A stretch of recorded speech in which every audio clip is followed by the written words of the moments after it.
બધું ક્યારેય બધું અંદર ગોઠવવા ગયો હશે. કોઈક દી ખાટલામાં પીડ્યા પીડ્યા હુતા હુતા આમ યાદ તો કરો કે મારા પ્રભુની મારા પર કેટલી કૃપા છે.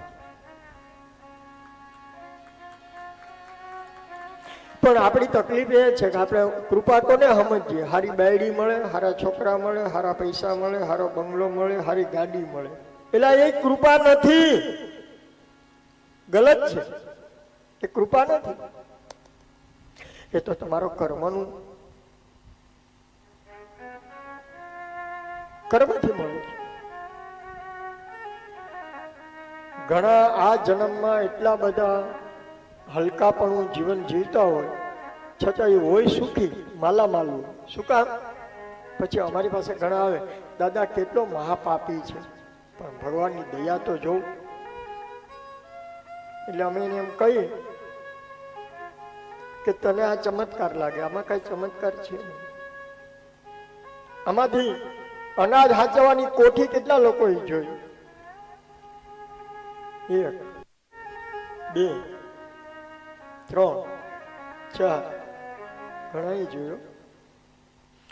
એ પેલા છે ને આપણો ઘરનો દરવાજો ખોલો, એની આડી એક માટીની કોઠી બનાવે, બરાબર? અને એમાં તમે અનાજ નાખો. અચ્છા, હજી ઘણું બાકી છે કા?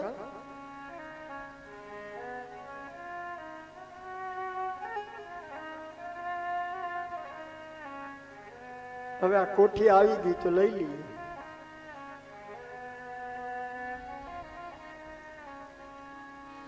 આમાં આવું છે બધું. ડૂબાઈ ગયા તો ડૂબી ગયા. તો એ કોઠીમાં ઉપરથી બાજરો નાખે, સારો રહે એમાં, અને નીચે એક નાનું એવું કાણું હોય, બરાબર ને બેનું? એમાં ગાભાનો ટુકડો ભરાવી દે, ઉપરથી બધું અનાજ નાખે ને પછી માથે ઢાંકી દે, બરાબર? આવું હોય. પછી ઘરના ઘરવાળા આવે, નીચેથી કપડાનો ડૂચો કાઢે એટલે અનાજ નીકળે. હવે એમાં 5 થેલી 5 કોઠી અનાજ ભરેલું હતું અને ઉપરથી બધી ધૂળ નાખવામાં આવી. થોડી વાર થયું ને, એમને ઘેર મહેમાન આવ્યા એટલે ઘરના બૈરા ડૂચો કાઢ્યો તો બાજરો નીકળે. એટલે ઓલા મહેમાનને નવાઈ લાગી કે આ તો ધૂળ નાખતા હતા, અમે હગી આંખે ભાળી, આ કોઠી કઈક ચમત્કારી. હા પણ બરાબર, એમાં એ સાચા છે ને વાલા? એને જોયું શું? ધૂળ નાખતા. હવે નીચેથી નીકળ્યું શું? બાજરો. એ પણ એની સામે, એટલે ચમત્કાર દેખાય કે નહીં?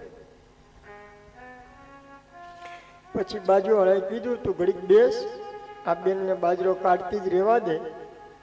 એ કાઢતા કાઢતા એક સમય એવો આવ્યો કે ધૂળ અને બાજરો બે ભેગા આવ્યા. રાહ જોઈ ગઈ અને ઈ થોરે પૂરો થઈ ગયો ને પછી એકલી ધૂળ આવી.